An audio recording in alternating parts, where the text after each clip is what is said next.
Cada salvo da era da Igreja deve libertar os seus pensamentos de que passará pelos terríveis julgamentos em que o mundo estará envolvido, e concentrar-se agora na mente, nas glórias que nos aguardam, e que serão a posse alegre de todos os verdadeiros crentes no retorno do Senhor Jesus nos ares para o arrebatamento. O escritor da Epístola aos Hebreus nos informa que tão certamente como Cristo apareceu uma vez para aniquilar o pecado pelo sacrifício de si mesmo, assim certamente ele aparecerá uma segunda vez, sem pecado, para a salvação. Hebreus 9 verso 28. A questão do grande pecado foi resolvida de uma vez por todas na cruz. O Calvário nunca será reencenado.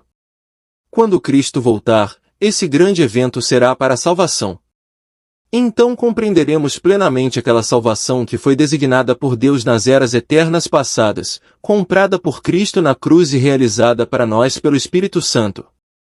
O santo mais antigo e experiente da terra hoje mal tocou a margem desta grande salvação, mas Deus organizou seu programa para nós de uma maneira tão maravilhosa que quando virmos o Senhor Jesus face a face, perceberemos então como nunca antes sua altura, profundidade e comprimento, e largura. Apreciaremos a sua magnitude divina e exultaremos na sua insondável plenitude. Não é de forma alguma um fato insignificante que em mais de uma ocasião no Novo Testamento seja feita referência à vida eterna como uma promessa. A razão é que, embora possuamos essa vida aqui e agora, de longe a maior parte dela é futuro, e será realizado quando estivermos, para sempre com o Senhor. O apóstolo João nos lembra da grandeza e plenitude daquele amor que o Pai nos concedeu, para que sejamos chamados filhos de Deus. Este é o nosso direito espiritual de nascença.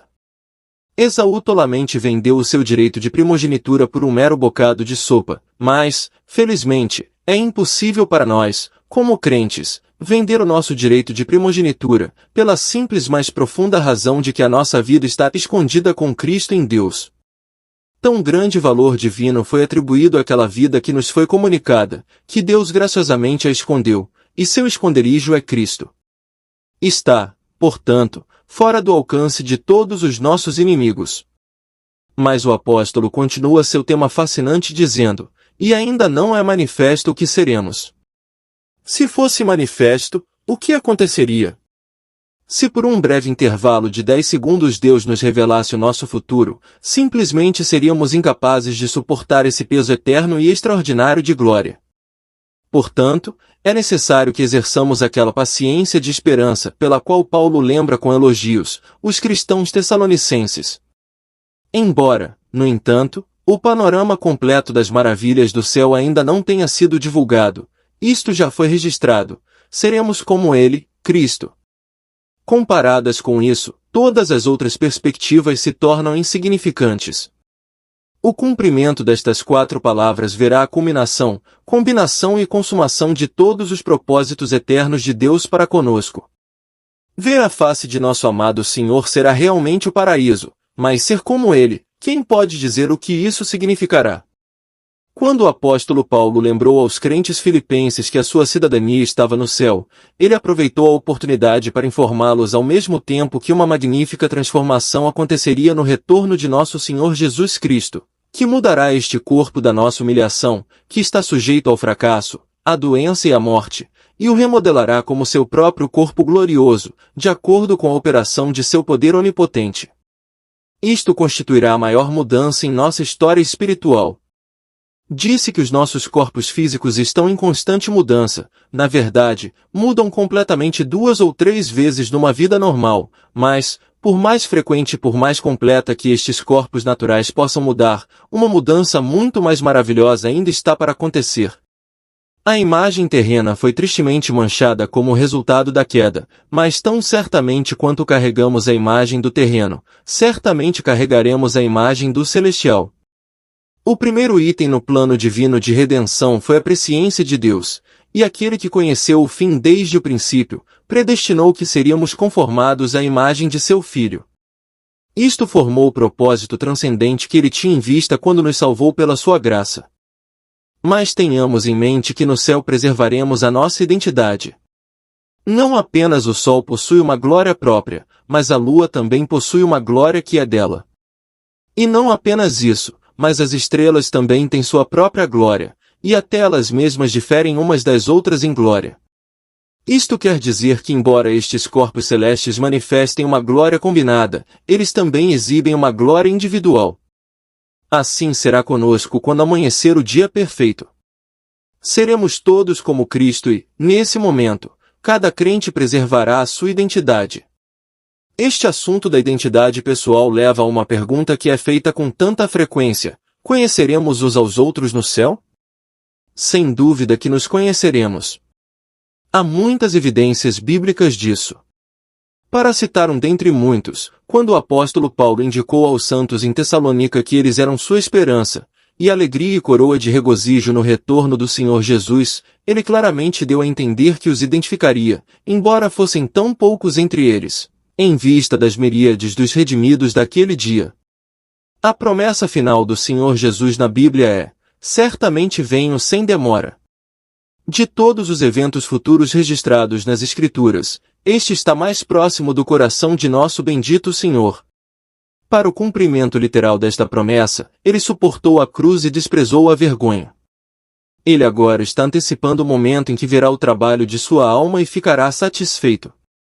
Além disso, essa satisfação será mútua, na medida em que também estaremos satisfeitos quando despertarmos com a sua semelhança. Bem, poderíamos responder com alegria: Amém, ora vem, Senhor Jesus. Que futuro! Chega de lágrimas, não há mais dor, não há mais tristeza, não há mais decepções, não há mais ansiedade, não há mais fome, não há mais sede, não há mais pecado, não há mais maldição, não há mais morte. Mas, afinal, estes são apenas pontos negativos. Quais devem ser os pontos positivos? O que substituirá todas essas coisas que agora com tanta frequência tendem a nos deprimir? Alegria indescritível e glória em toda a sua plenitude. Será alegria após alegria, canção após canção, glória sobre glória, satisfação após satisfação sempre abundante à medida que as eras intermináveis de uma eternidade sem data passam. Estaremos num lugar glorificado, vestidos com corpos glorificados, em companhia de um povo glorificado e na presença de um Salvador glorificado. Então será vista a apresentação mais maravilhosa já testemunhada. A Igreja, aquela pérola de grande valor, para a qual o Senhor Jesus vendeu tudo o que tinha quando se ofereceu sem mácula a Deus, será apresentada a si mesmo, uma Igreja gloriosa, completa em todos os aspectos. Nenhum membro estará faltando, nenhuma divisão prejudicará sua grandeza, nenhuma mancha, ruga ou defeito estragará sua beleza, nenhuma nota discordante será ouvida, nenhuma nuvem intervirá. Nada faltará para completar a magnificência daquele maravilhoso espetáculo quando formos apresentados sem defeito diante de sua presença com exultação. Existe uma estranha teoria corrente entre alguns filhos de Deus, embora felizmente não se ouça menção dela com tanta frequência agora como antigamente. É a ideia de que quando Cristo vier para os seus, apenas um número limitado será levado, e o restante será levado num período posterior. Esses santos privilegiados serão. Assim somos informados, os fiéis, ou os vencedores, aqueles que viveram vidas consistentes, que prestaram serviço fiel e que aguardam ansiosamente o retorno do Senhor. Esta é realmente uma teoria difícil de ser entendida, e pela seguinte razão: é possível, por um lado, que um crente seja fiel e verdadeiro ao Senhor, e ainda assim nunca tenha aprendido claramente a verdade da segunda vinda de Cristo, enquanto, por outro lado, é possível que um crente tenha sido completamente iniciado nesta grande verdade e ainda assim tenha vivido uma vida inconsistente.